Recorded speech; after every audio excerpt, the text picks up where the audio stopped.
what they're in the process of doing. I said, no. Oh, Horizon. Pull his name up? No.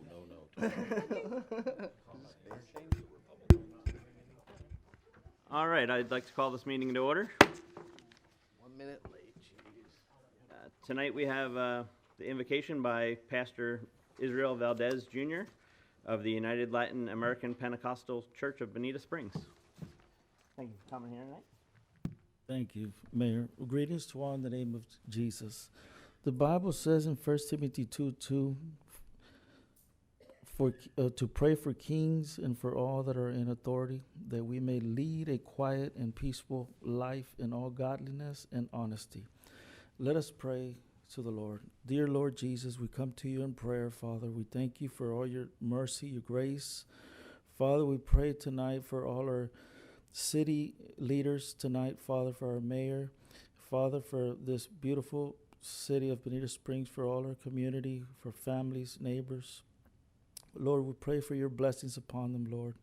And we pray that you grant wisdom to all our city leaders tonight, Father, and that they may do everything according to your will, Father, because your will is perfect. Lord, we thank you for your protection and your goodness always upon us, Lord. We also pray for all our schools, firefighters, Lord, for our police department and everybody in this city, Lord. We thank you and we give you all the glory, Father. In Jesus' mighty name we pray. Amen. Join me in the pledge. I pledge allegiance To the flag of the United States of America and to the republic for which it stands, one nation, under God, indivisible, with liberty and justice for all. Roll call. Councilmember Bogas. Here. Deputy Mayor Purdon. Councilmember Carr. Here. Mayor Gibson. Here. Councilmember Corey. Here. Councilmember Fullick. Here. Councilmember Fitzpatrick. Here. Thank you. All right, public comment on agenda items. Any public comment? All right, moving on to the consent agenda. Is there a motion? Motion to approve? All right. And Second. motion and a second. Roll call. Councilmember Fullick. Aye. Councilmember Carr. Aye. Councilmember Fitzpatrick. Aye. Deputy Mayor Purdon. Aye. Councilmember Bogas. Aye. Mayor Gibson. Aye. Councilmember Corey. Aye. Motion carries. All right. Moving on to 7A. Laura? Oh, it's already? Already. Oh, okay. I'd like for a motion for staff to explore establishing the infrastructure necessary to install Tesla superchargers in the downtown, at least 2 locations. My suggestion would be Lemon Tree, and when we take down the Good Bread, we put up a beautiful hedge to highlight the artwork, and then 4 stations behind that. And that this would also include a discussion with regard to natural gas. So there is a company here in Bonita Springs that is a natural gas company, E2. You all are perhaps familiar with it because they won the industrial awards given by Horizon Foundation for the most innovative company. And it is truly amazing. It's virtual utility. They did not lose power. So I would like for us to put in these superchargers. Tesla generally puts them in, installs them, operates them, maintains them, and the customer pays Tesla. And I believe that superchargers downtown will increase the draw. All studies have shown that it becomes a destination, because when somebody new comes to town or somebody gets a Tesla, the car will tell you where superchargers are. Miramar and 75 east 75, there's supercharger stations. So if we put 7 stations downtown, well, actually, 8 stations downtown, Lemon Tree, Lyle's Hotel, and I don't know what's going to happen on Phelps Avenue, but when that develops, I'd like to do that. So we don't have to put stress on the grid, the electric grid, because we'll have natural gas as a backup.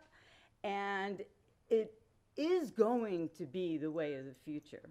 So that's what I'd like, is a motion to approve staff to explore, putting in 8 superchargers downtown. Jesse, I think you clicked on it. Yeah, couple questions. As far as why us instead of a business? Why? Well, we own the properties. Right, no, I know that, so, but I'm saying why would we be doing it? Because all we do is prepare for the infrastructure. Tesla provides the charger, installs, maintains, and keeps the upkeep. So they come and they do it, there's no cost to the city, Except for preparing for the infrastructure. which is, how much is that?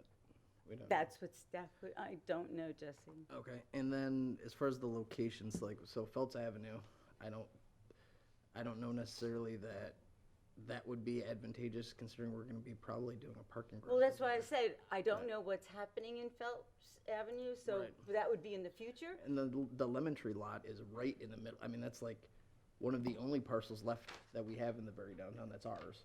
So I don't know if we wanna stick a charger on it or not. I'm not saying we don't, but we don't have very many pieces of downtown left, so it's like, hey, we have one piece of our downtown left, is that what we wanna do with it? Because after it's in, there's nothing we can do with the property.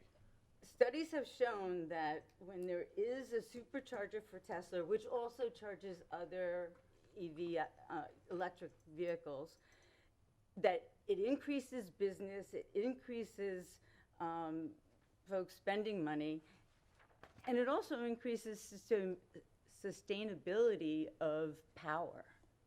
Right, so I'm just saying, so the idea is that this is gonna draw people downtown?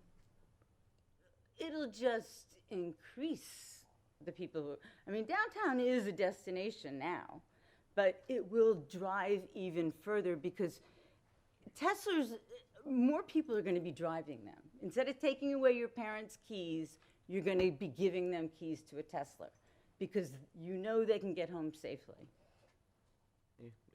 Jamie?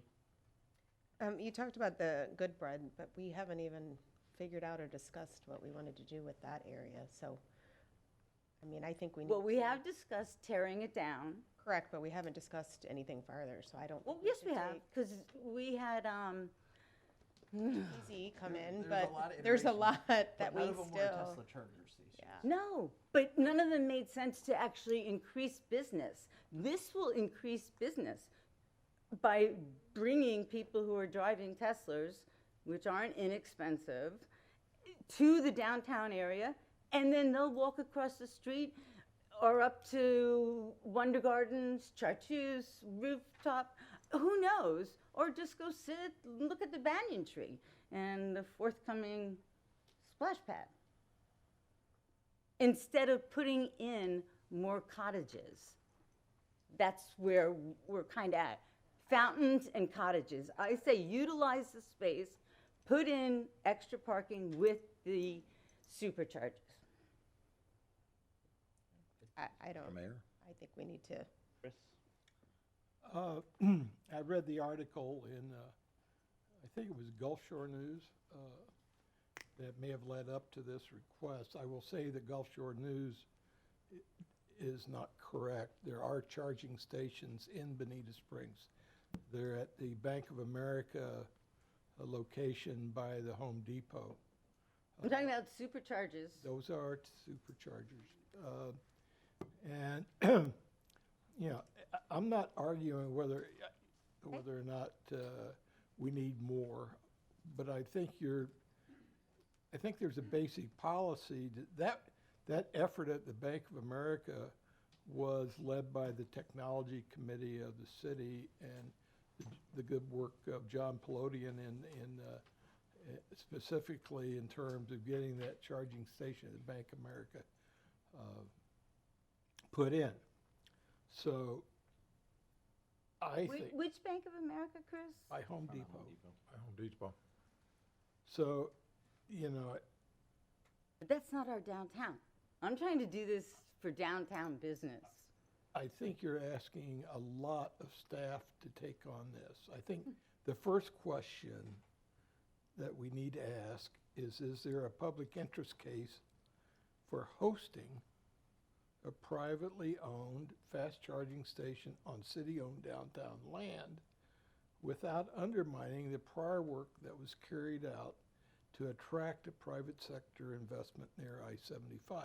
Now, I can argue that I-75 location serves a different kind of Tesla, that they are different type of need. You know, people can pull off I-75 and use it. And there might be a good case for putting it downtown. But I think the first thing we have to study is what the policy is. Is there a policy interest case for hosting a Tesla station downtown? And if there are, we'll have to go through a lot of work in terms of figuring out what the basic zoning, land use and parking implications are, whether or not there's three-phase electrical connections close by, what it would cost if those connections aren't available, and what private charging stations are going to be built along the Imperial River with respect to those apartments. I mean, there's a lot of fact-finding, there's a lot of policy. I'm not arguing against trying to figure that out, but I'm just saying we sort of need to narrow the scope a little bit in terms of trying to figure out what's available, what kind of infrastructure is going to be needed to support charging stations, whether or not we want to do this with the city owning it or with a private company owning it. So that's all I'm saying. I think we need to narrow the scope of what we're asking staff to do. Nigel? Yes, I believe there's one member of council that actually owns an electric vehicle, and he's sitting here right now. It is not made by Tesla, it's made by Ford. And I've learned the hard way that Tesla chargers don't support anything but Teslas. If you wanted to, if I may finish, Laura, if you want to use a Tesla charger, you actually have to buy an adapter that goes with it. On the other hand, Florida Power and Light actually has a charging system that does everything that's out there. They also can set them up so that they become a revenue generator for the location that they put them in. So I would encourage, and I'm sure staff would probably do it anyways, is check out the scope of what's available. But if you look at where the Goodbread building is located right now, that location I've looked at it before would only support 2 stations because the size of the actual charging system itself and the infrastructure they have to put in with what we'd have left down there. So I kind of agree with Jesse, the fact that we want to look at the possibility, if we're putting something in somewhere, it would need to make sense. I'm not sure we want to put in 2 chargers in one location. If we're going to do it, let's make some money out of it and let's see what's going to support the city, not just a convenience. Mr. Mayor, if you don't mind, one real quick, I forgot. I actually recently connected Jackie Genson with the gentleman who owns the 7-Eleven off 75, and he's in the process of having meetings regarding putting superchargers in at his location. So I did forget about that, and apologies for that. But that was 2 weeks ago, 3 weeks ago. So they're in the process of talking to staff about that, and that would be them doing it, incurring all costs, expenses, and everything related to it. Additionally, I'm just from a curiosity standpoint, has anybody on council or staff received anything in regards to a need from the citizens for Tesla chargers? Not any type of sort of charger, no. Okay. All right, that's all I've got. And again, one of the keys that not just electric, virtual utility. And that provides avoiding the demand peaking times that FPL charges, and it is 99% reliable. Whereas if we have a hurricane and we have no power, those chargers, if they're just electric, don't start. Okay, they don't do anything. And yeah, all right, so somebody pulls off of 75, and fills their, battery up, but do they bother to go down a few blocks to downtown? The car will tell you where to go to get a supercharger, and they have updated the models so that when Tesla doesn't install them, they are for other cars. And, for me, it's just like, it doesn't cost the city a whole lot of money if Tesla puts in, installs, provides, and maintains. And then virtual utility is a great backup. It is sort of the future. BSU's working with them. London Bay's working with them. Baron Collier's been in touch with them. So it is the future, and you don't lose power. So we would be the city that decided when we turn off the lights instead of when the infrastructure decides when the lights go out. And if there's not an interest on council, then I don't want to, have the staff do anything. May I make a suggestion? Yeah, Chris? I think this is something that the Technology Committee could take on as a project to assist staff in sort of fleshing out the issues associated with putting charging stations downtown. Let me say up front, I'm not opposed to such an idea, but I think there's a way to go about it that, first of all, takes a look at some issues we've already dealt with at the Technology Committee in terms of getting those stations at the Bank of America. And that should be valuable information in terms of looking at the needed infrastructure and what ought to go in place in another location. So I would I just suggest handing it to the Technology Committee to bring back a report, working together with staff, working together with John in terms of, what the zoning requirements are, what the electrical engineering might be to make it work. That's all I'm suggesting. Yep. Take it down the road, that's fine. No, I'm in favor of having the technology board take a look at it. I know John Poldoyan has been looking into trying to get some electrical chargers down there already, talking to some of the businesses. So he can, I'm sure, keep helping out with that. My only thought on downtown parking that's already existing is it's already limited, and putting charging stations there, they always say, electric vehicle charging only, so basically we'd be losing parking spots if it's existing parking already, so I wouldn't like to see that. But yeah, I'm in favor of having the technology board take a look at it.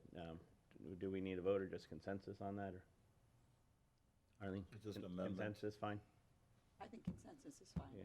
yes. Is everybody fine with having technology board take a look at both the natural gas aspect of it, if that's a possibility, and then if there's a possibility for charging stations?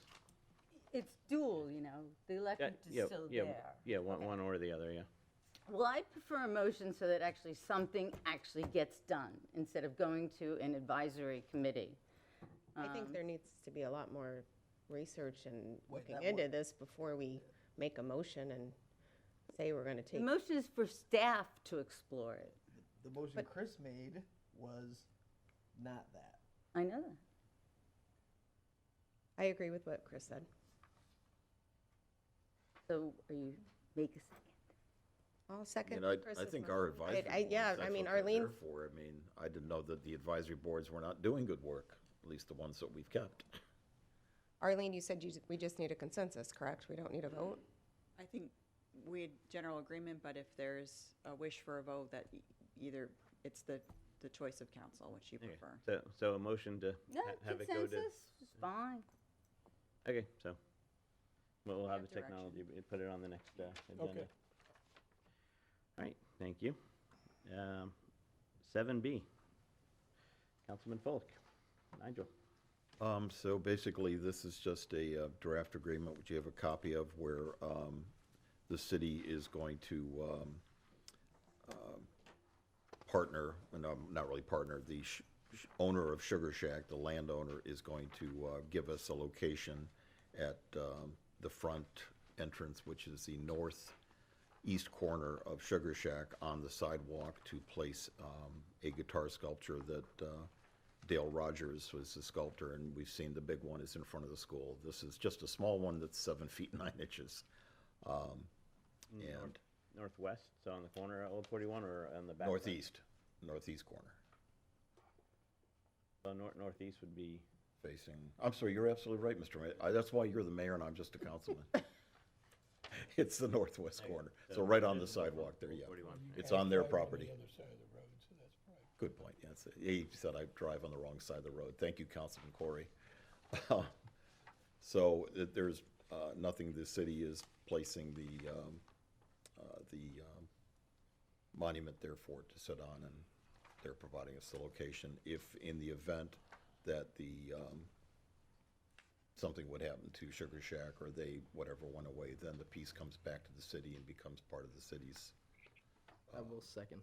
I just want to clarify, this is actually two agreements. One is between I was gonna finish the donor and the city, and the second is between the city and Sugar Shack. So there is a gift associated with that. It's not the expense to the city, it's a gift. And then it stays in the permanent collection of the city. Motion to approve? Second. okay, motion and a second, roll call.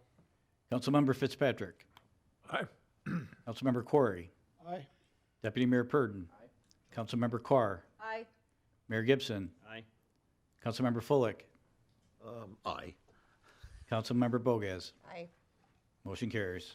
Good luck working with that donor. I hear he's a rough one to handle. You're just a bad person tonight, Mike. All right, moving on to item 8, city attorney items. Is Derek on the? He should be on. Move adjournment.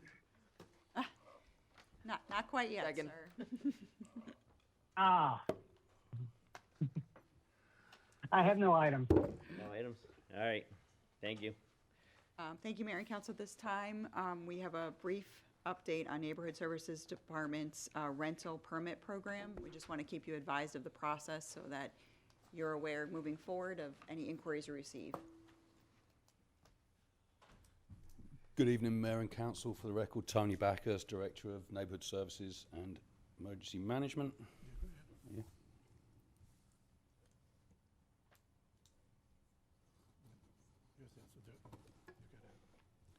This is just to highlight. Okay. Oops, sorry. Sometimes this guy gets a little, It's just clicking it. okay. Okay. Get the slideshow. Over there? Just slide. Okay.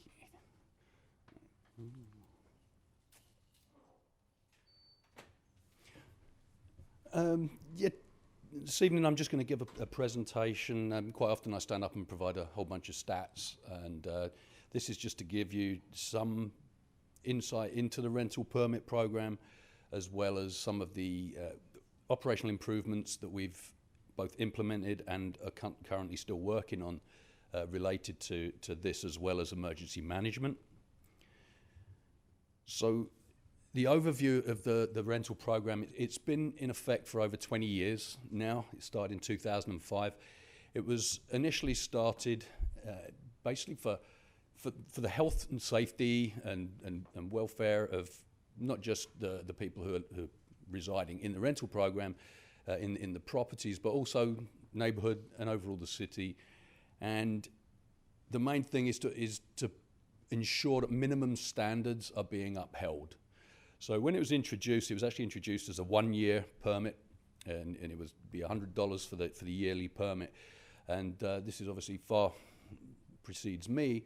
They figured out pretty quickly there was no way with the amount of properties within the city that they could maintain that level of inspections in order to keep the program going. So it was altered to 3 years at that point. And from that point, it's moved on. So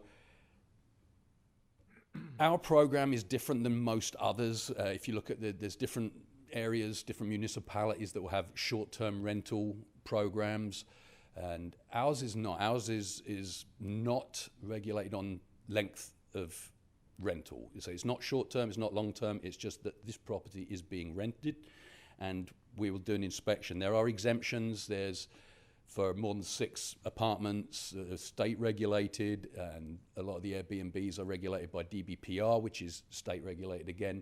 And there's other ones, there's ones for religious groups that have caretakers and that sort of thing. So there are exemptions, and just in the bottom there's just the common reasons why they're not passed.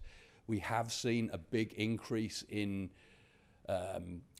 initial inspections passing in the last 12 months, as opposed to prior years where we would see a higher propensity for failures and re-inspections.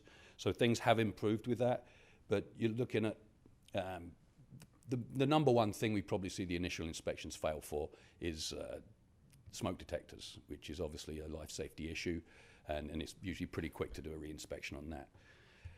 So we know there's approximately 2,400 rental properties within the city. We say we know that, there are probably more than that, and we're always striving to make sure that we do find the ones that are out there, so we can try to get them where we can see that these places are up to standard, and that we're not having people living in areas that are not up to the minimum standards of habitation. So last year we did 2,436 rental inspections, and that goes into 3 categories. There's obviously the initial rental inspection, then the rental re-inspection, and then there's a thing called rental verification. And that will be where we'll see, one of the code inspectors will see a sign in somebody's driveway for rent.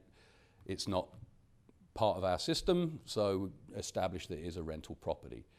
So, and we will get phone calls on them as well.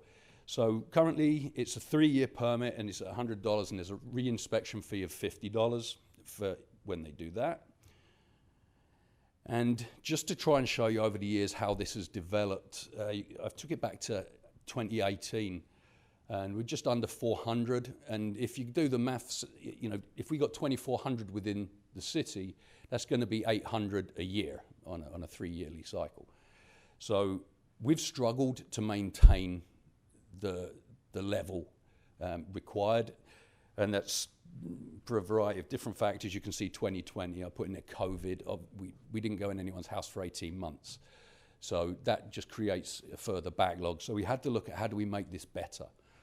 How do we improve this? And we looked at that, and then we got Hurricane Ian, which obviously put everything back.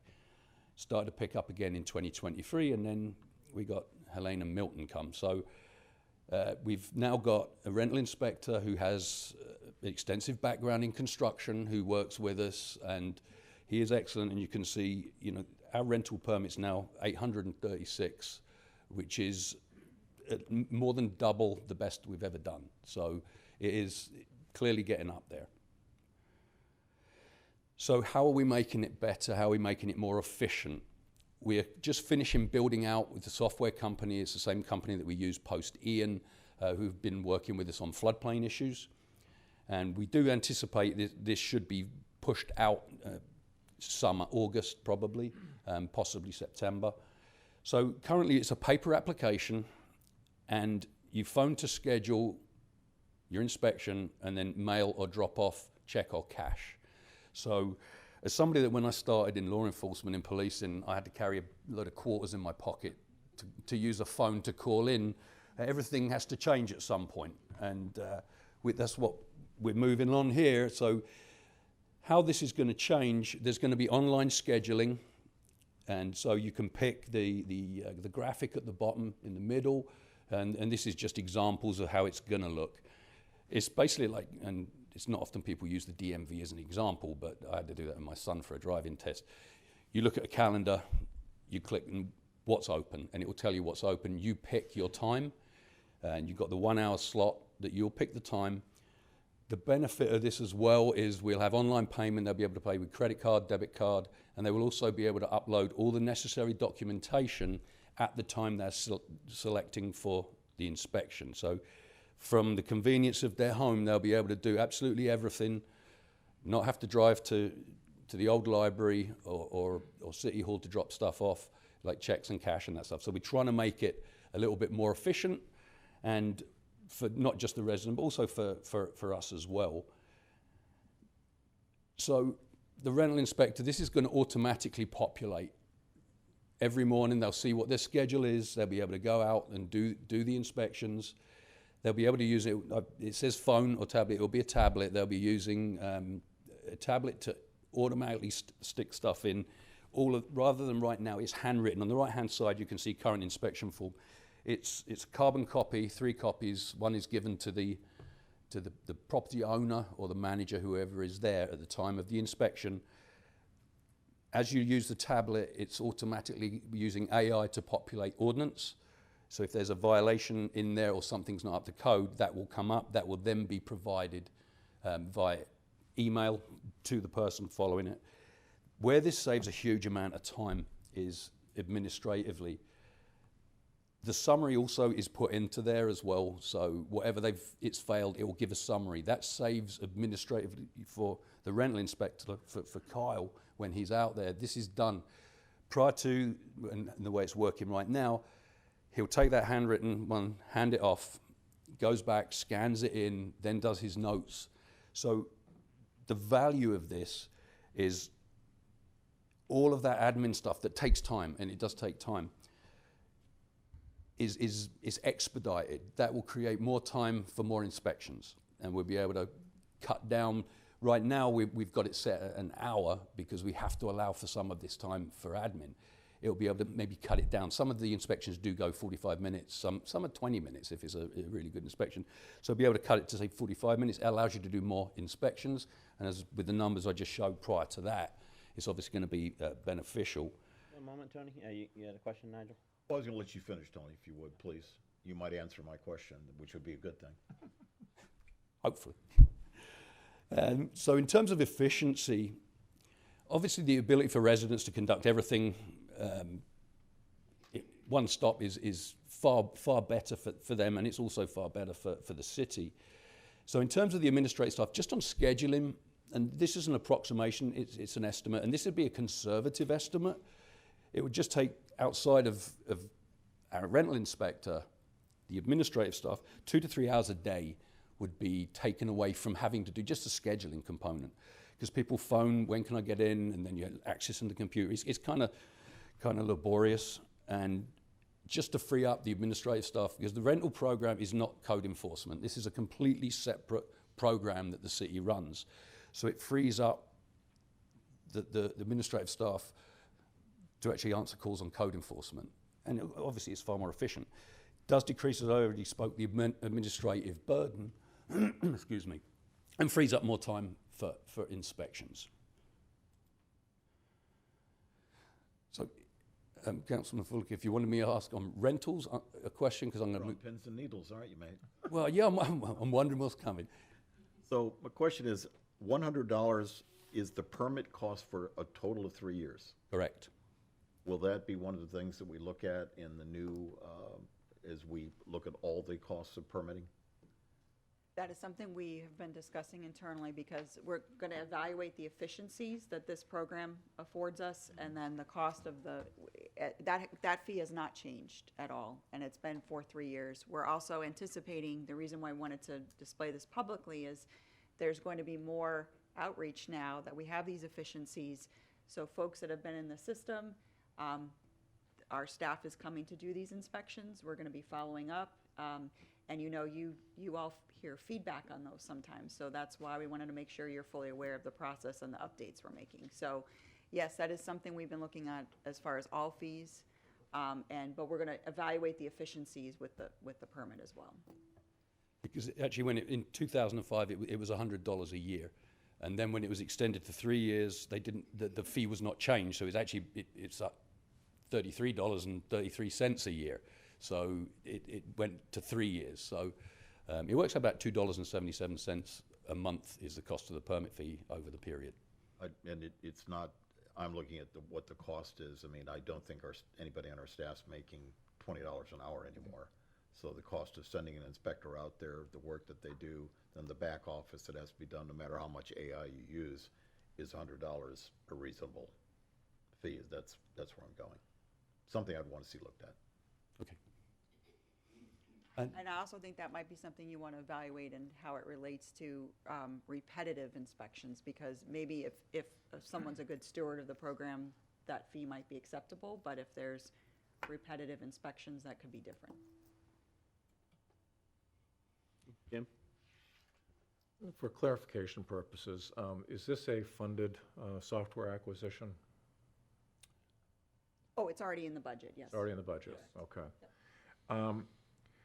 When we're evaluating fees, and now that we're offering the convenience of online payments, can we look at the ability to charge no different than the tax assessor and everyone else, the convenience charge for using a credit card?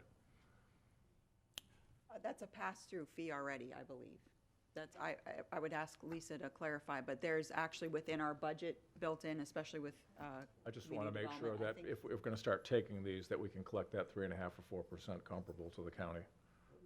We do currently collect a convenience fee. It's already in your. So that would resolutions apply to for this convenience. also, It okay. should apply to all credit cards. When they that are make accepted with the payments at city. Parks and Rec and others, there's a pass-through fee that's already accounted for in your Okay. budget. Excellent, thank you.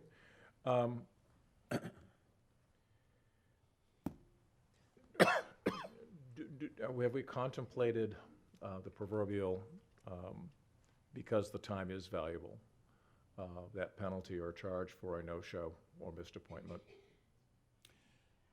Typically, the city's policy on that is to be customer service friendly as best we can, because we're understanding these are residents. Sometimes what we're doing is an educational process. John's department has explored some of those with repetitive contractor issues. So, I mean, that's something we can look at, but the majority of these rentals we're dealing with folks who are either they are residents and this is a secondary property, or they're absentee residents. So it's something we can look at, but a lot of times, because of the lag of the 3 years, most of the time we're walking through an educational process with folks. Okay. And the other one that the asterisk was put out there about the number of registered rentals. How bad is the problem of what you suspect of properties being rented that are not filing for this service? I would be loath to throw out a number, but I would say there is a considerable amount of properties out there that are not in our program. Okay. So for future consideration, I guess that if there is a way through Airbnb, So under the Florida statute, where we work under a process of reported incidences, so if there is a property that's been functioning as a rental, it may not be in the system, and we get a complaint about it, then it would be followed up on. The policy has not been, and this could be a different direction from council, to proactively enforce the rentals. It's been where the folks come in and register with us, or it's been generated from a registered complaint through code enforcement. Yeah, my only real concern is with the preponderance of Airbnbs and so forth, that the goal of this whole program is to ensure minimum standards are being met. And that if in fact the number of rentals is 50% of the 2,400, or if it's double the 2,400, that this is clearly a larger market that probably didn't exist when this program first went into place. And I know we don't necessarily have the means to verify rentals that aren't part of the program right now, but it's something for future consideration I'd ask we look at. Yeah, and we do periodically scan through Airbnb, and we ensure that they are registered through DBPR. We do have a mechanism to check that they are, and if they're not, we will follow up with the property owner. And the software that we are utilizing, and I went back to the previous slide, it was remiss of me. We now have got it GIS mapped. So one of the big things is we've managed to color code. So green is issued, then we've got ones that are rental verifications that are on there, but also the ones that are coming up for expiry. What this program will do, it will send an email to the property owner giving them advance notice that you're going to need, this is expiring. Because some people, it goes for 3 years. That's quite a long time to run. Yes, sometimes it's not even a rental anymore. And so, we can remove it from the list. So it's trying to make it more efficient because it was kind of scattergun when you don't have anything to look at and to go off of in terms of that. I think it's great we're heading in this direction to automate this. Jesse? No, I think we're good. I appreciate the presentation. I think it's really good. I don't want to lose sight. I don't want us to start creating issues where we don't have issues. The Airbnbs and the rentals that other communities are having, we aren't having these here. This hasn't been a thing. Or if you talk to LCSO or if you talk to the city, this isn't an ongoing issue. So allocating a staff that is already very thinly stretched to chase ghosts that we really aren't having issues with doesn't seem like the most efficient use of our staff time, to be honest. They'd be better off getting rid of the derelict signs on the side of the road that look like crap than trying to chase these people that may or may not be worth it when we actually get a hold of them. We're only charging how much? So it's like the discussions about, we got to make sure we get everybody in the net. It's like, stop. Even if we get them in the net, how much are we actually changing anything? So it's just. One, I think the fees are low, and two, quite honestly, the objective is well stated to go ahead and protect the renters of these properties. And that, am I necessarily saying we go out and do a search and hunt and destroy? No. I'm just saying is what is the scope of those that have been good stewards of their apartments and those that have not. And if we choose to act on it, great. I mean, that just seems, to me, nitpicky from a city perspective. Like, how much money are we actually talking about in regards to ROI on staff time to even deal with it? Like, and it's, again, if this were an ongoing issue that we were consistently dealing with, then fine. But it's just, I feel like we're creating a problem to fix. And that's never the right way to go, in my opinion, especially when you're limited on staff time and resources. And we ought to consider eliminating the program then. Yeah, I agree. I wasn't here in 2000 when they put it in. So I will leave it at that. What I would share, though, is that the goal of this is life safety issues, and there are times in which you all and myself have received complaints from people who have rented locations that they have concerns or complaints and others. The minimum basis is life safety. The majority of those that are on these other websites, they probably work on a review process, and they're probably not going to get rentals again if they're not in the proper upkeep. But this is a tool you have to make sure that the remaining properties are meeting at least minimum standards. Nigel?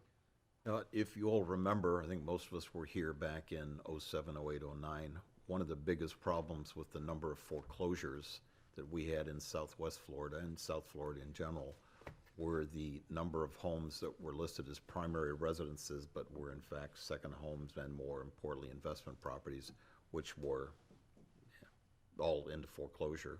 So that being said, typically banks. So what's happened over the last 10 years, and not necessarily just AAI, but there are systems out there which doesn't require staff that will actually cross-reference, and they're smart. They look online for ads for rental properties, and they look at any sort of advertising. And amazingly, ads for rental properties seem to, more than 20% of the time, align with homes that are supposedly primary residences. That's a great way of catching the cheaters. I would like to clarify as well, we have 5 zones for code enforcement, and we have somebody in each zone. And one of the purposes behind setting up having a rental inspector, this is a separate program where these properties are being rented. We don't want to take away guys doing code enforcement to be working on this, which we've done in the past. And if you look at the statistics from before, clearly that had a negative effect on this program because they're doing code enforcement, so the rental stuff would go, but that was secondary. So it's one person dedicated to this to try and get a hold on it. And I would say the vast majority of the complaints that come in on those properties, they're not dealt with the rental inspector. They're dealt with by the code enforcement, and it's for overcrowding, poor conditions. Primarily overcrowding is the one that we get an awful lot of. Parking violations, litter strewn around the neighborhood, which can have a negative effect on the overall neighborhood. So that's dealt with by the code enforcement officer. The rental inspector's just trying to keep on top of it. So it's separate from, I don't want to, we're taking away from code enforcement to do this. This is a separate program that's run. We've got one person dedicated to it. Right. Move on to the next section. So yeah, emergency management, just a quick kind of update on where we're going with that. We've implemented already, and it's already active, software that does utilize AI and for training. Second point there, Arlene and Nicole have been kind enough to lend us the Parks and Rec project manager, Jesse Felger, and he's coming in and being a big asset, working with us on getting the training program out there, which is it's a requirement. I mean, both federally and state organizations mandate us now to do training for emergency management, and that in of itself can be quite a task. And the GIS mapping we're continuing to do for floodplain, and also we've implemented software that does automatic mailing. So in terms of an efficiency standpoint, the CRS community rating system, we send out roughly 1,300 to 1,400 letters a year for repetitive loss, and that used to be city staff would be stuffing envelopes and getting that stuff mailed out. Now we can get that done and mailed out literally just by utilizing the software that we've now got. It goes out, and it's a very efficient way of getting it out. We don't have to stuff envelopes, and a lot of staff time is saved in doing that. And it's relatively, I would say, it's a very cost-efficient way of doing it. FEMA and FDEM, the main organisations, and also there's a House bill as well, 180 mandates training for. It's not been put specifically for management within the city, but we're still waiting for that to come around. But there's already CRS and FROC. They will look at what we're doing here, and it's scored. And if we're not doing the training and the exercises, we're going to get dinged, for want of a better term, for that.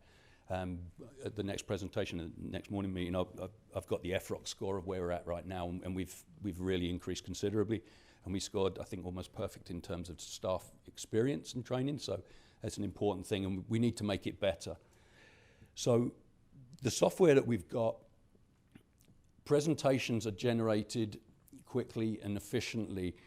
So the emergency management plan that we put out last year was close to 1,000 pages. I'll give you an example of how quick that is.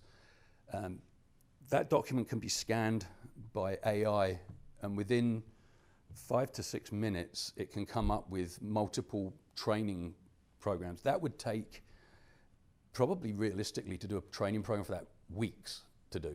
And it can do it. Obviously, it still has to be checked prior to, and we can make adjustments. But the increase in efficiency for training is amazing. That really is. And I can be somewhat of a Luddite in my life, and I'm a little bit resistant to technology, but this has actually really impressed. And on training, no logistical issues for setup. So if the city wants to run training, you have to have a room. How many people are coming? There's training time. We've got Parks and Rec. There's old library staff. You're looking 15 minutes each way just in drive time to get here. You can send out a program that has testing within it that is verifiable. You don't have to worry about, somebody's off on holiday, somebody's sick. You've got to set another training date. It's far more efficient, and it's easily trackable from the creator. So all around, it absolutely improves everything that we're doing for emergency management, which is mandated. And you get a certificate at the end of it. Everyone likes a certificate, I think, nowadays. So. But they have to pass. It's not an automatic certificate.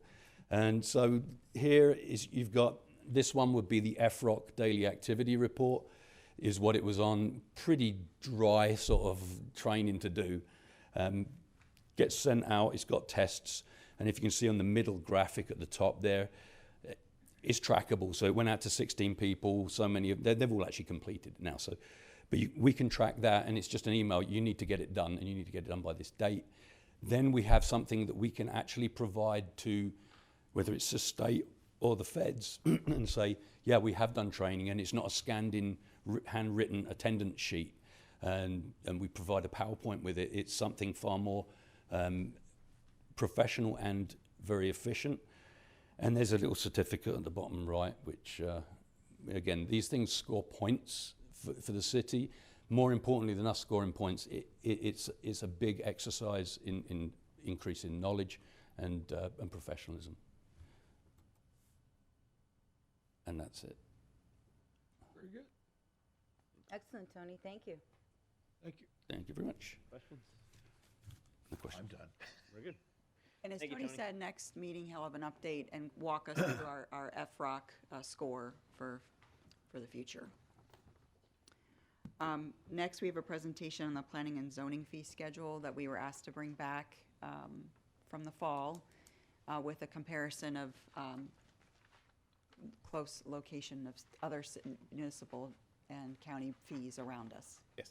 It's going to be a tough act to follow, John. He's got all the buzzwords, AI and everything in there. I've got nothing. Submitting on the computer, it's stuff we've been asking you for a while.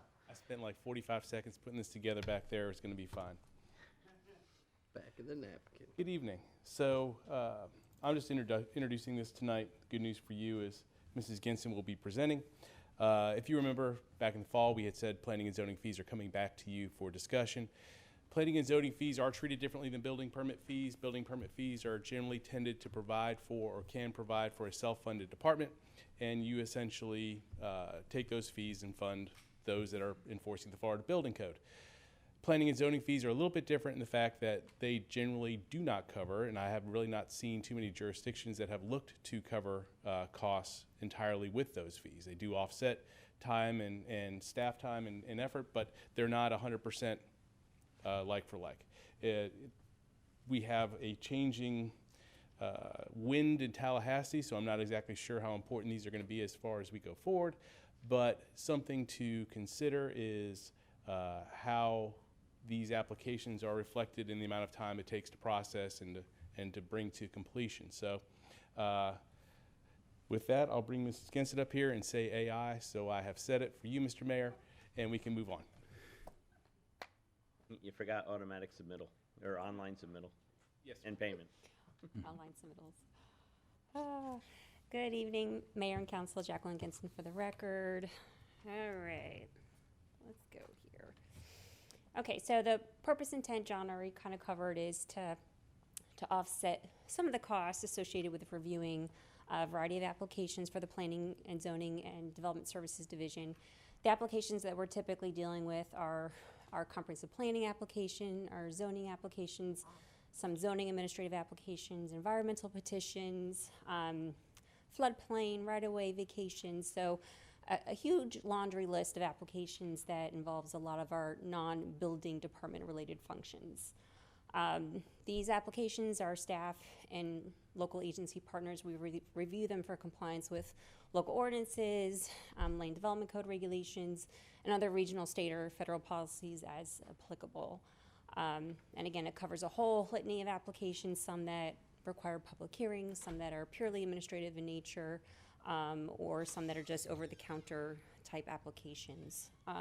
And also covers just some of your overhead costs as well to implement those functions. Just some standard and local conditions to be aware of. The last update of the planning and zoning fee schedule was in 2021, so it's been quite some time. And since then, we have made several amendments to the land development code where we've established some new review processes for the zoning department. We have also made, there was some flood ordinance changes prior to Hurricane Ian that also changed some processes where other similar functions by other departments would require applications and fees, and we just don't have those fees enumerated in that fee schedule. Some other changing conditions, back in 2021 is when it first started. The legislature had passed some bills that really kind of impacts development review timelines. So, and they have modified that in 2025, and there's even some pending legislation this session. So essentially what it is most applications have a 30-day review clock. And so with certain sizes of staff, you know, we are charged to go ahead and meet those standards, or we have to go ahead and issue the permit, either an approval or a denial. There's also other development constraints, especially those that may require public hearings where you have to have them heard within 180 days. So there's just some additional constraints upon staff that impacts our review timelines and puts some additional pressures for compliance. And then currently there's also some situations where the city might be required to refund fees if we are late. So those are just some of the parameters that we're dealing with. And then you have now the Senate Bill 208. It's currently in Rules Committee, and they're really trying to make it very similar to the building code. So it's making sure that local governments are charging appropriate fees to actually process an application from intake, review, until its final state. So that is pending, and we'll keep watching that. So I do suspect you'll see some changes depending how that plays out. Some other things to be aware of. So the city of Fort Myers, they had been working on their fee schedule for quite some time. They actually retained a firm to go ahead and evaluate their fee structure, and they were basing it on a full cost recovery model. So that took a couple of years. Those fees were presented to their staff. They did make some changes because they thought some of the fees were a little out of scope, but ultimately they did make their changes in August of last year. Also, the Village of Estero updated their fee schedules. I think that was more of an in-house operation when we talked to their staff, and they did that in October of 2025.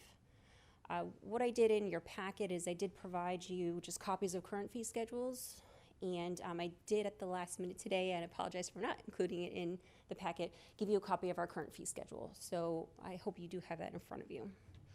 And what I did with that data was to compare some key applications, just so you can see where we fall in terms of our neighbors, in terms of competitiveness for different applications.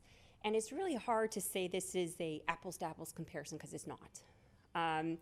Again, local governments, they budget and set their fees based on a variety of factors. Their review processes may be a little bit different.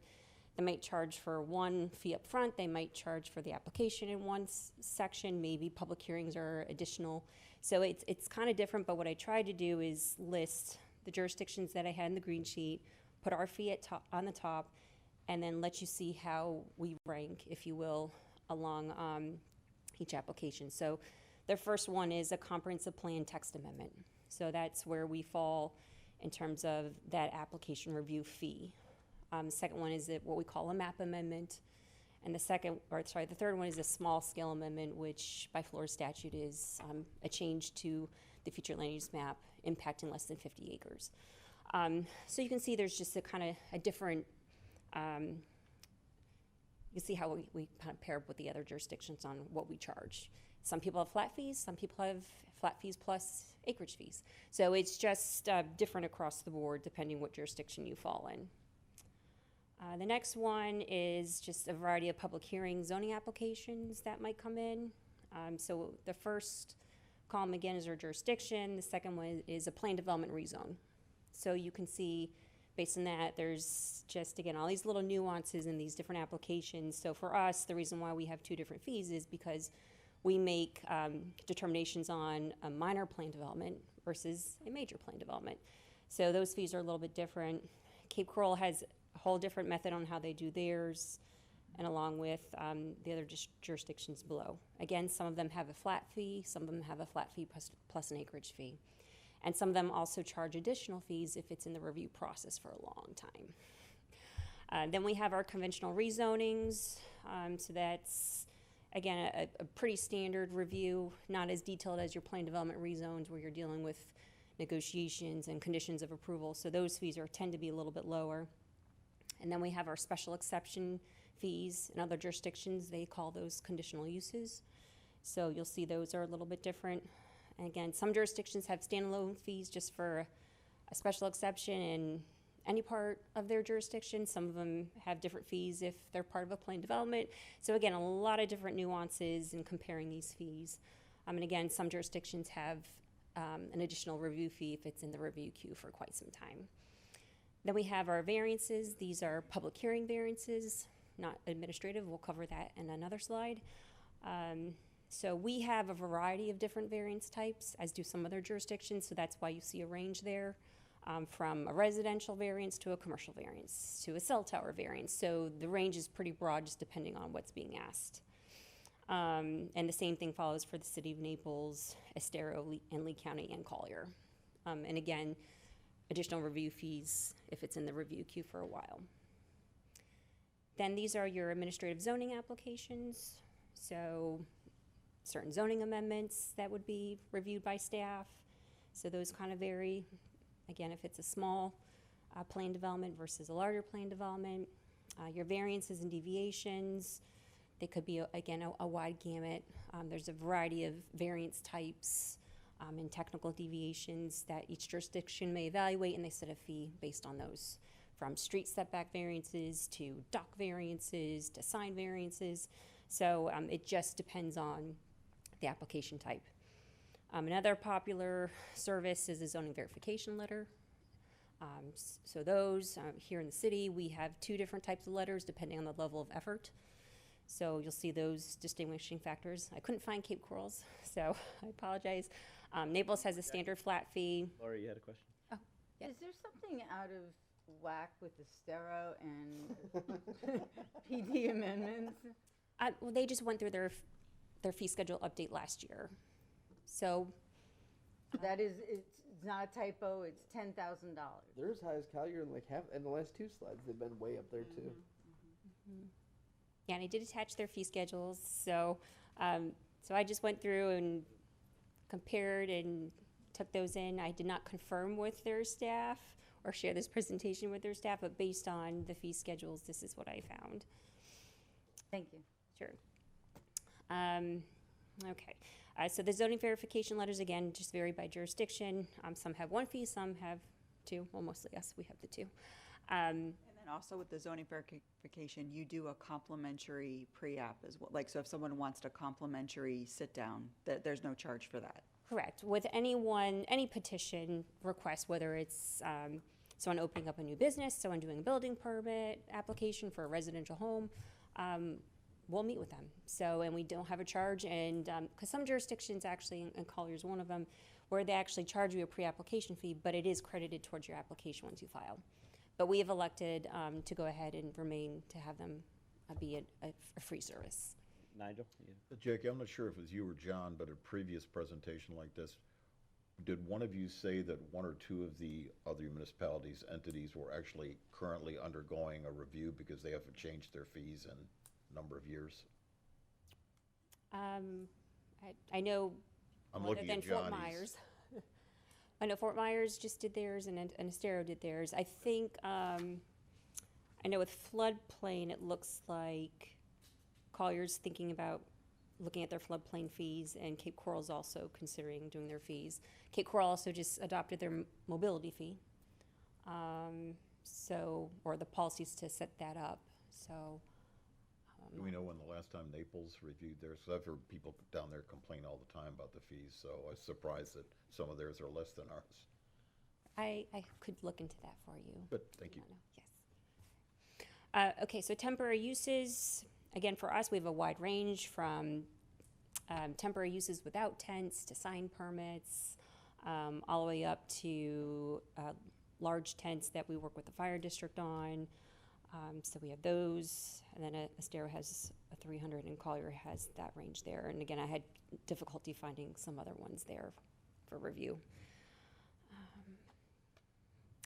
Development orders, as we call them, DOs in our jurisdiction. In Collier, they call them SDPs, site development plans. So for this application type, I have two different slides because I couldn't fit everything.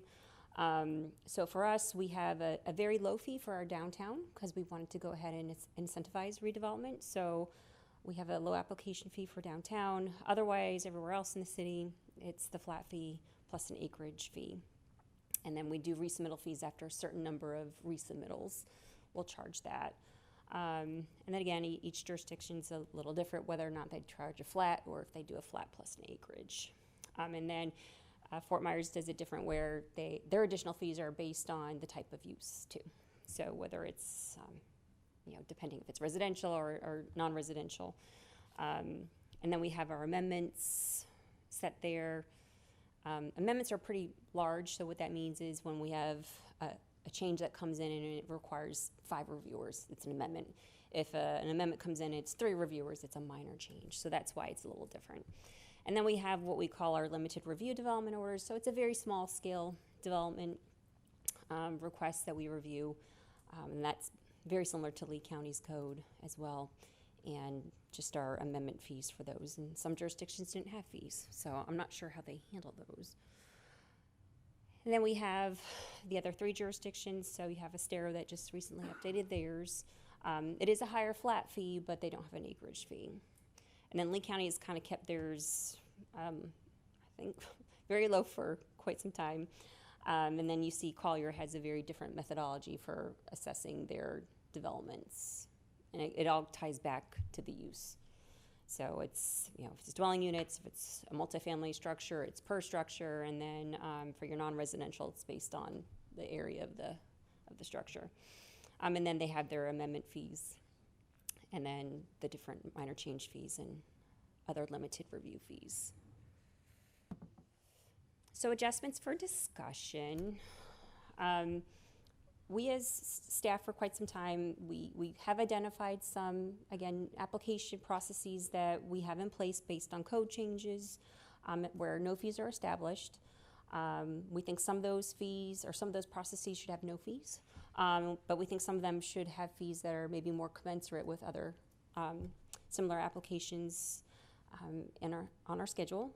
So we'd like to talk about that. We also found some areas for fee reductions where we might think some fees are a little too high for certain applications. We also think there's opportunity to remove some duplicative language or some application types that just aren't relevant anymore. So we need to make those changes for our fee schedule. For the potential new fees, again, it's establishing those fees where we've adopted code changes so we can implement them. And these are just some line items that we have identified. So we have a cost recovery item in our fee schedule for other, and it just says as determined by the community development director. It's kind of ambiguous. Not really, doesn't give us a lot of leverage when we say you owe us a certain amount of money for a review fee. So we just want to go ahead and fix that. Again, the floodplain variances, that was based on a 2022 change to help with our points with the CRS program.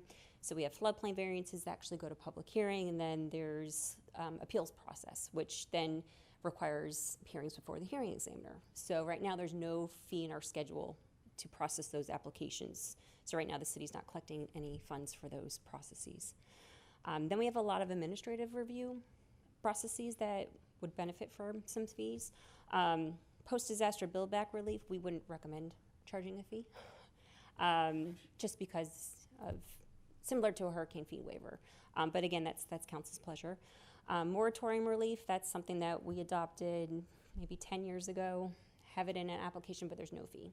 So if, so for example, we had the Bonita Beach Road corridor regulations that we're going through. And if applicants wanted to go ahead and proceed forward in good faith, we would go ahead and work with them to do that. Well, sometimes we would use city consultants to do that. And that could be a large cost to the city. So maybe there's some benefit to establishing a fee for that. The downtown district, we went ahead and adopted processes to do the assemblage plans and grant administrative variances. So does it make sense to assign a fee for that? Temporary housing, in the current fee schedule under temporary uses, temporary housing is not addressed. So we did see a lot of that during hurricane recoveries, and sometimes you might see that if someone is out of their home due to a natural disaster. So do we want to set a fee or not? So just some things to discuss.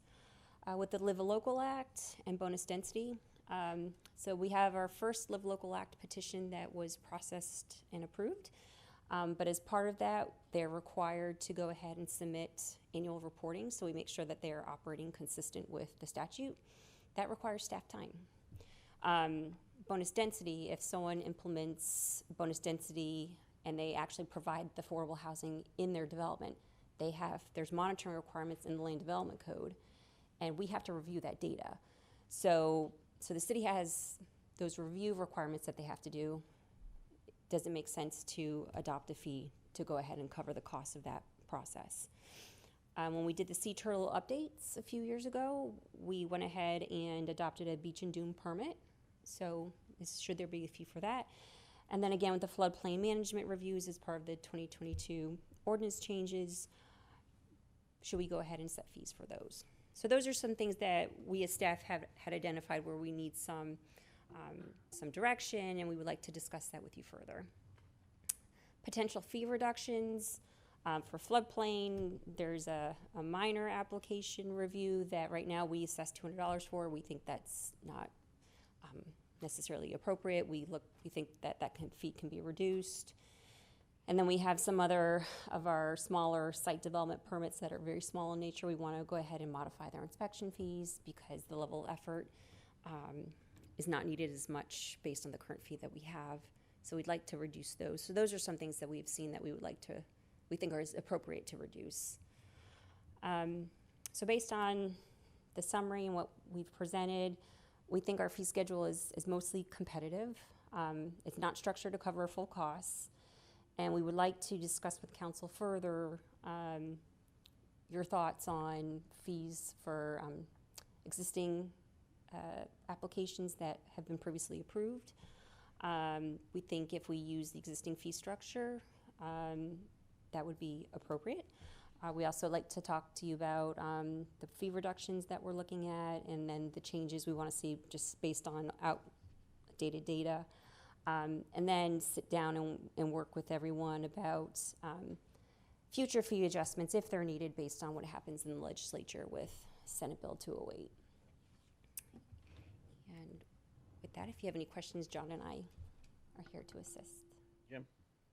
Yeah, no differently than when we talked about the building permit fees and so forth back in the fall.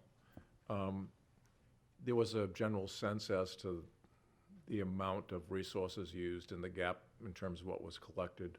Is there a general sense of what that gap is between the resources expended towards these services and what we're actually collecting?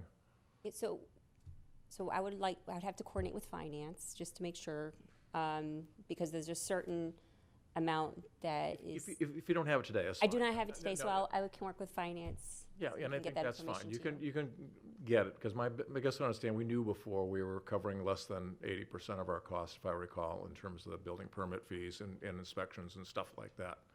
And my biggest question, I know we can't fully recover, but as we go through this exercise, I'd like to know, can we close the gap a little bit in terms of what we're paying for what's actually provided? So. Anyone else? Great job. Thank you. Thank you. Good job. Thank you.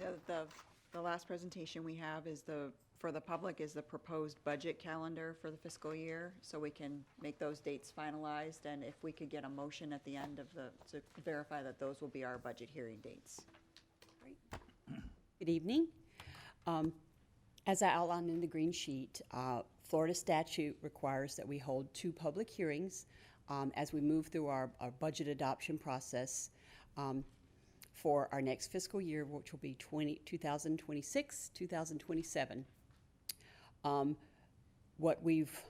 also Florida statute has specific dates and times. So in looking at our compliance with Florida statutes, we've identified that the very first date that we can have our September public hearings is Wednesday, September 9th.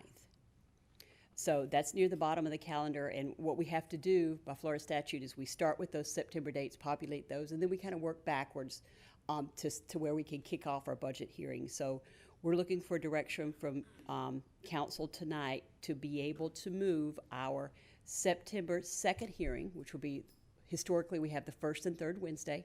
So we would need to move our meeting, city council meeting, to September 9th, which would be the second Wednesday, and the fourth Wednesday would be the 23rd. We do legally have to have those in the evening, so 5:30 would be a start time. If we could make those changes, we would be able to hold our budget hearing at the same time, on the same day, and right around the same time as we have our regular city council meeting. So we could have our budget hearing, and then immediately when that concludes, we could have our city council meeting.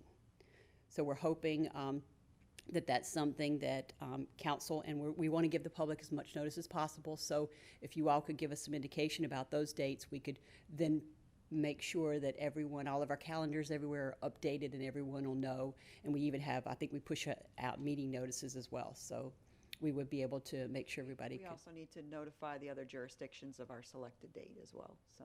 Yeah, yes, we do. But we had to pick this date to not coincide. The county and the school district actually get to pick their dates first. So just looking for some direction. So if we were to go with that, just to roll everyone through the entire calendar, we would be looking at presenting the full balanced budget at a budget workshop on Wednesday, June 17th.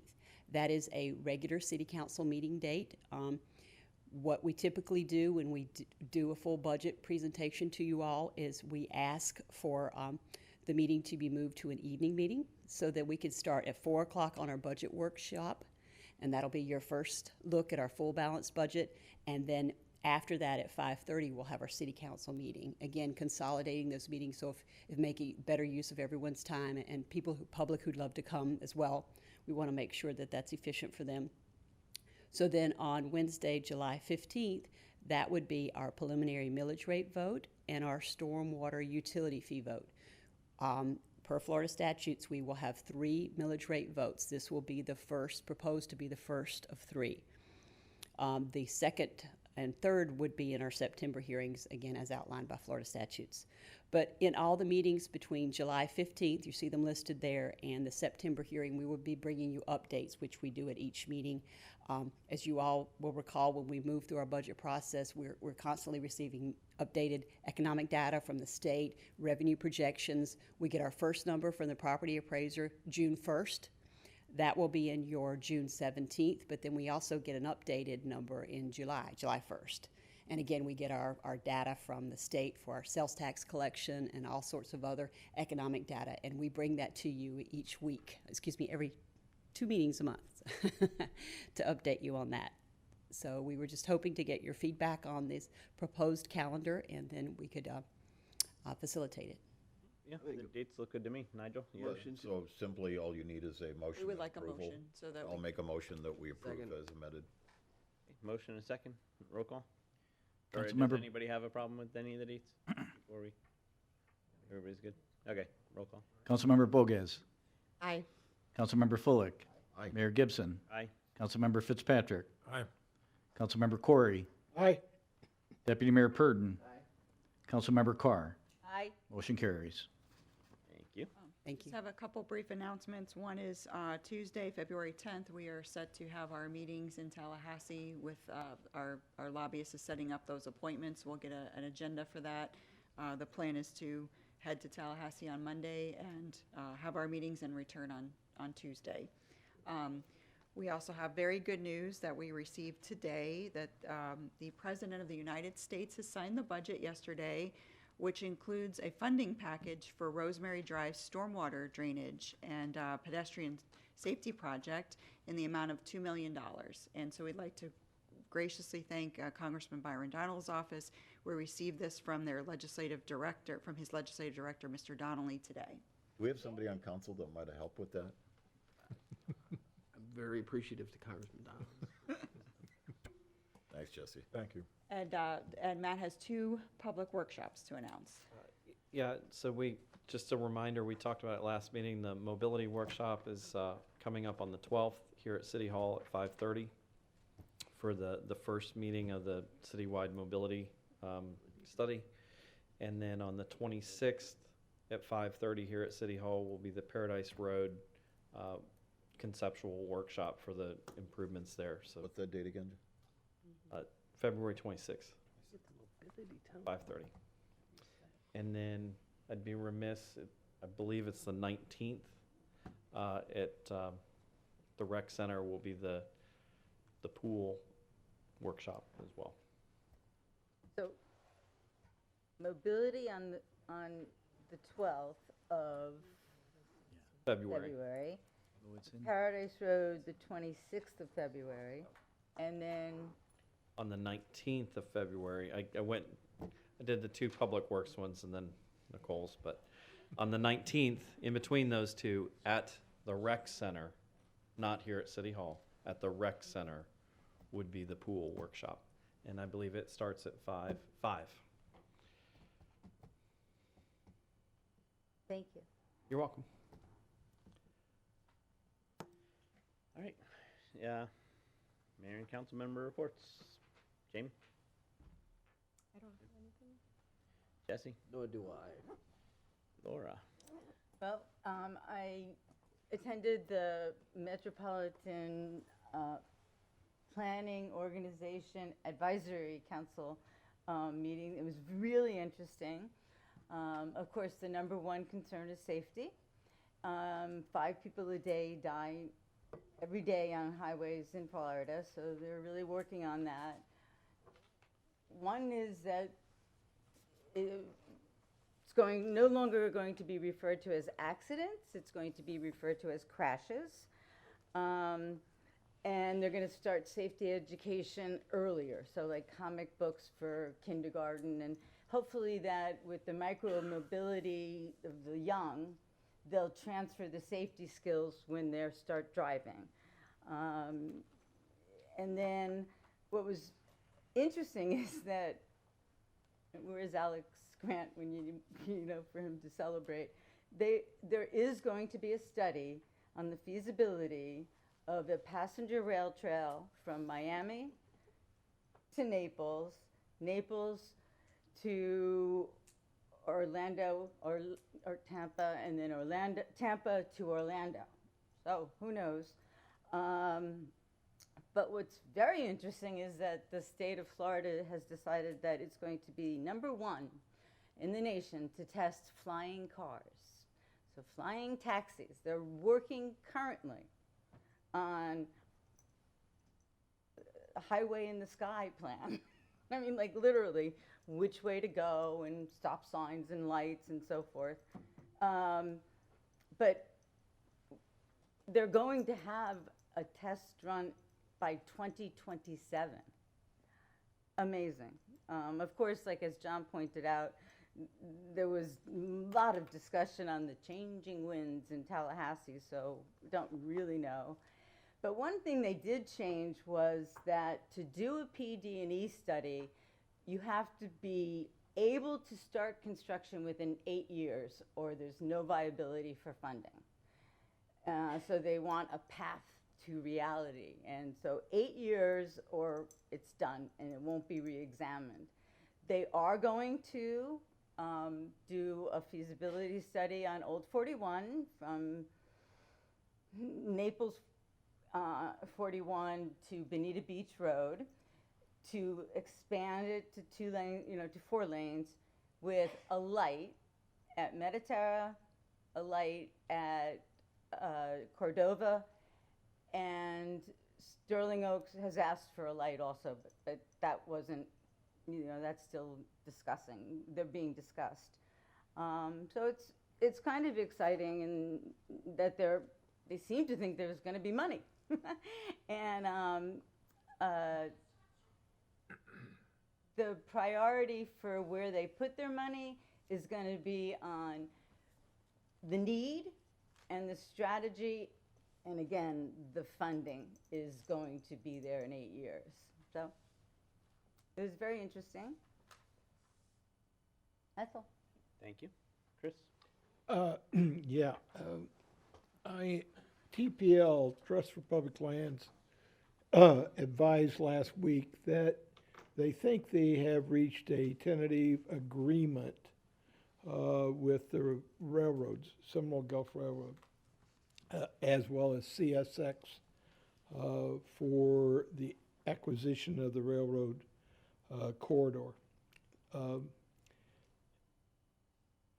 I am requesting that council's agreement to allow staff to prepare for a work session following the February 18th council meeting.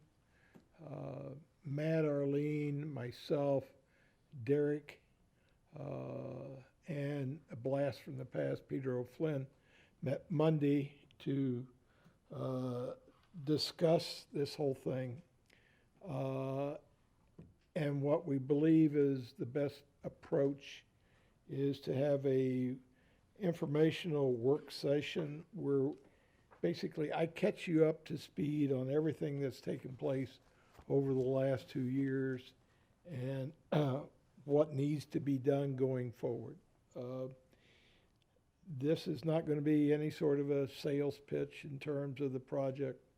It's not going to involve anyone from Burt, or it's not going to involve Doug Hadaway from TPL. It's going to be simply an informational meeting for members of council to try to give you the information that's necessary to go through a one-on-one process subsequent to this that will be conducted by staff. I can't be in those one-on-one sessions, obviously, but I think it's important, and so does staff, that we prepare you for those one-on-ones in a very neutral manner, setting forth the facts, setting forth what work has to be done to proceed forward, to make a decision later as to whether we're going to go along with the acquisition of the railroad corridor. I will say that it's important as we get into that meeting to understand what role the Trust for Public Land is playing. They're actually acting as an intermediary or a broker. And most of the conversations that have taken place have been between TPL and the Seminole Gulf Railroad. And what TPL has done is try to come up with something that it believes would be attractive to Estero, Bonita Springs, and Collier County as an acquisition. So they're facilitating the discussions with TPL. They're doing the negotiation, and they think they have come up with something that might be acceptable to the governmental units. But they play an intermediary role because they're actually being compensated by the seller. And so the city has no contractual agency or fiduciary responsibility with TPL. So we have a responsibility, though, to the public in terms of what we do from this point forward.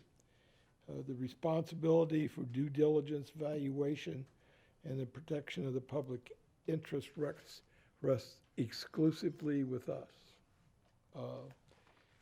and the city's legal and financial advisors. The responsibility for this does not rest with TPL. Now, TPL, I think, would like to move through this due diligence process fairly quickly, but that's not up to them. That's up to us. And so the proposed work session would serve to inform council of the discussions that have taken place between TPL and the parties to this, to outline a proposed process for determining fair market value for the Bonita Springs portion of the corridor, to identify required due diligence steps and address sunshine law considerations, and to provide a forum through the work session and the one-on-ones for your questions. The work sessions nor the one-on-ones would ask council to approve an acquisition. It would not ask council to approve a purchase price.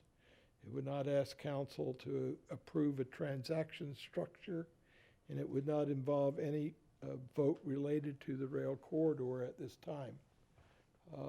No commitments have been made by to TPL, Seminole Gulf, or CSX. Council retains full discretion and control over all future decisions. I want to stress these guiding principles I think we need to consider as we go forward. I do believe that the acquisition of the rail corridor can be transformative to Bonita Springs. That said, I think it has to be done in the right way. Council must be assured that any proposed acquisition reflects fair value for the specific rights being acquired. If you think about land, which the rail corridor is, from a legal standpoint and from a transaction standpoint, what you're really acquiring are a bunch of rights that attach itself to that land. And right now, there are several parties that have rights that are attached to that land. There's Seminole Gulf through its agreement with CSX. There's CSX itself. There's the Surface Transportation Board of the federal government, which has authority on future uses of the trail. There are carve-outs that Seminole Gulf wants with respect to billboards, and the fact that we need to actually conduct a survey of the property. So we have to make sure that what is being paid for that bunch of rights is a fair value. The council must conduct an independent due diligence. As I said before, they can't rely on TPL, and the information that's going to be presented to the entire council must be presented in a neutral, factual manner, both in its work session and in the subsequent one-on-one briefings. This is a complex transaction. Before we can determine what a fair value is, there needs to be two things that happen. We have to understand fully what the rights are that we're acquiring. This means that the title work has to come first. We need to know who's got an interest in the land, who's got rights in the land. You have to understand that railroad right-of-ways were created 120 years ago, and those rights were acquired in all sorts of ways. Some were acquired by easement, some were acquired by quitclaim deeds, some were acquired by fee simple deeds, some were simply done by eminent domain. And each of that presents a challenge with respect to the title. What we would get out of this thing is a quitclaim deed. As such, we're not getting anything more than the rights that Seminole Gulf and CSX has to that corridor. Thus, we need to know exactly what those rights are before we can value it. Second thing we need is an appraisal. And under Florida law, as I understand it, we need two appraisals given the size of the transaction. And I would argue that Bonita Springs needs to get its own appraisals. TPL needs a new appraisal to satisfy it. There's been discussion of the three parties, Estero, Collier County, and Bonita Springs, going together to get appraisals. My preference going forward is that we get our own appraisal, somebody that's qualified, somebody that's accountable to us, somebody that has a fiduciary responsibility for us, to us. So again, I think what the work session is to go through all this, answer your questions, give you the information you need.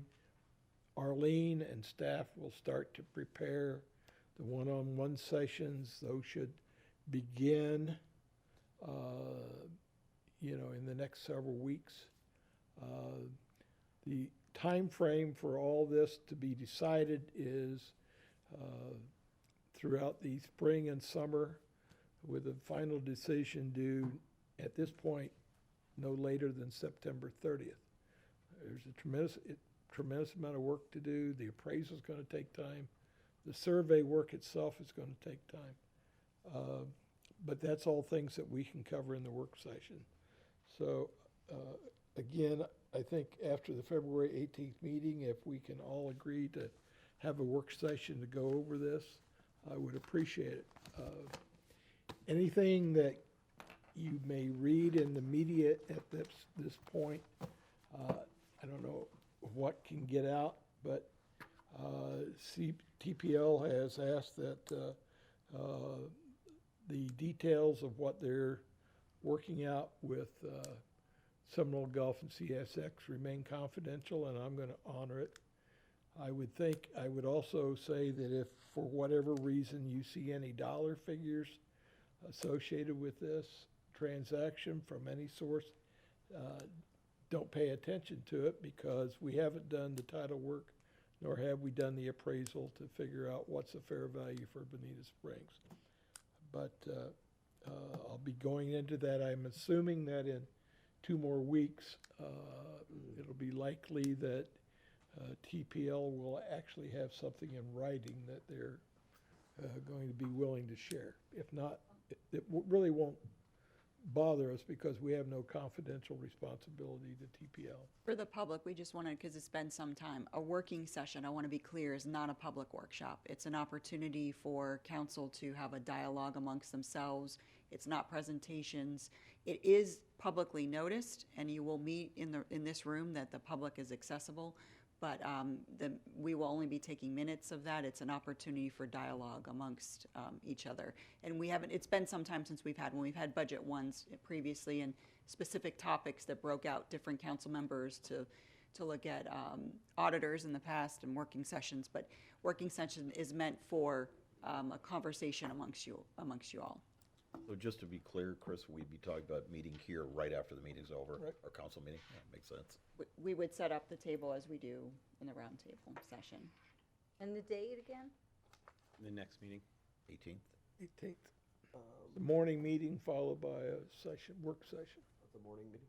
It's my birthday, so if it was Well- a night meeting, I was going to tell you maybe I'm. Well, then it should be a table with a repast for all.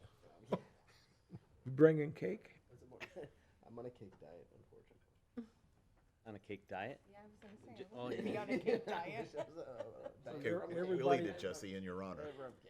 Everybody amenable to having a work session? Yeah. Okay.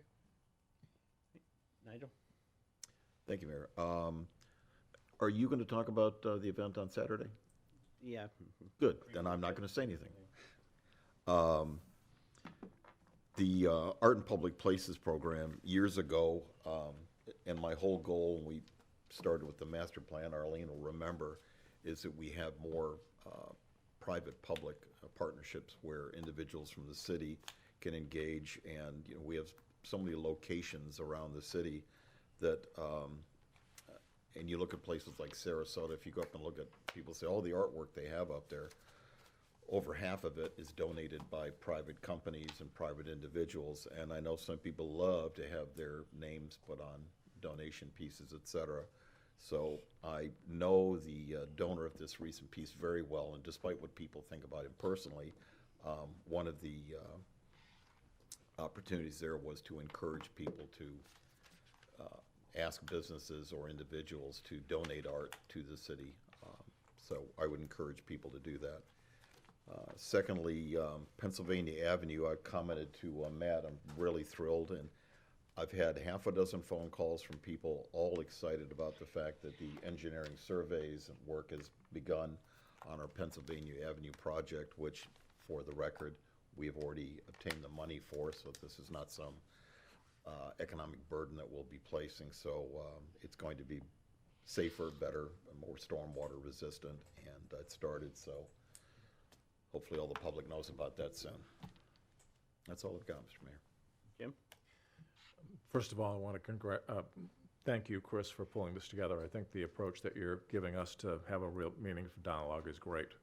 The clarification I have on that, Chris, is really these work sessions, I mean, just for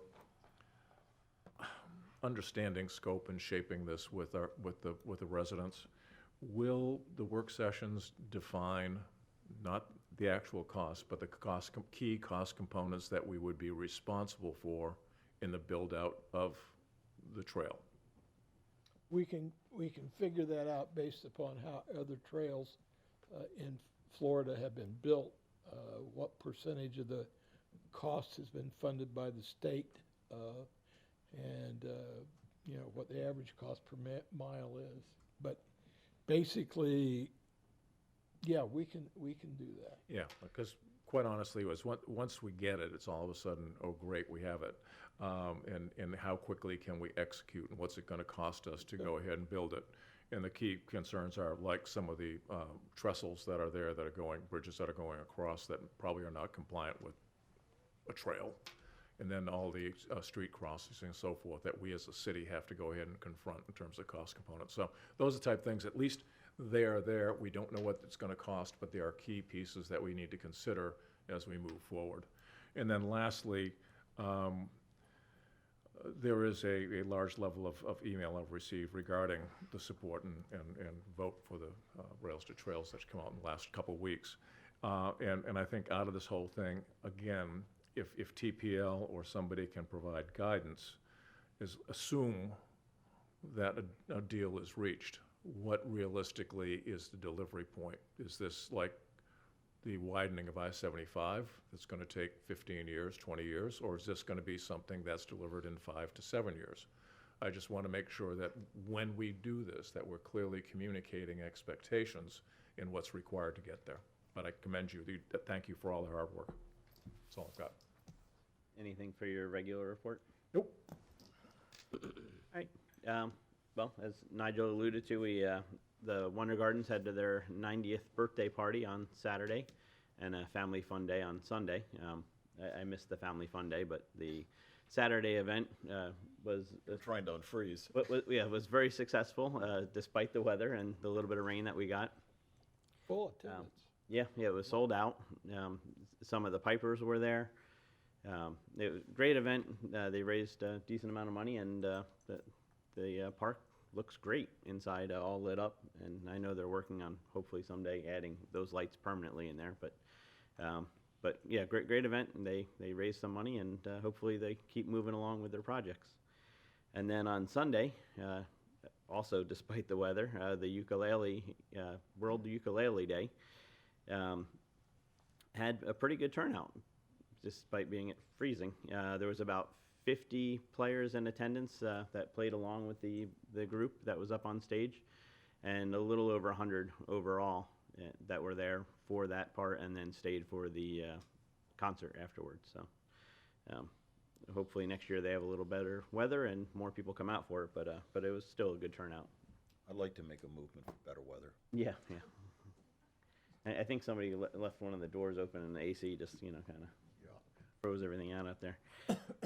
And then also, unfortunately, former Councilwoman Martha Simons passed away a few days ago, and her memorial service is going to be on Sunday at Chicane's from 3 to 4. And then 2 to 4? I thought I said 3 to 4 in the thing. 2 to 4. And then on Monday, services at St. Leo's at 10 a.m. So anybody that would like to attend. And with that, we'll move on to public comment. Anybody that wants to talk about anything at all? Anything. Bert, all that kind of good stuff. Dwight, nothing today? All right, I'll take a motion to adjourn. Motion.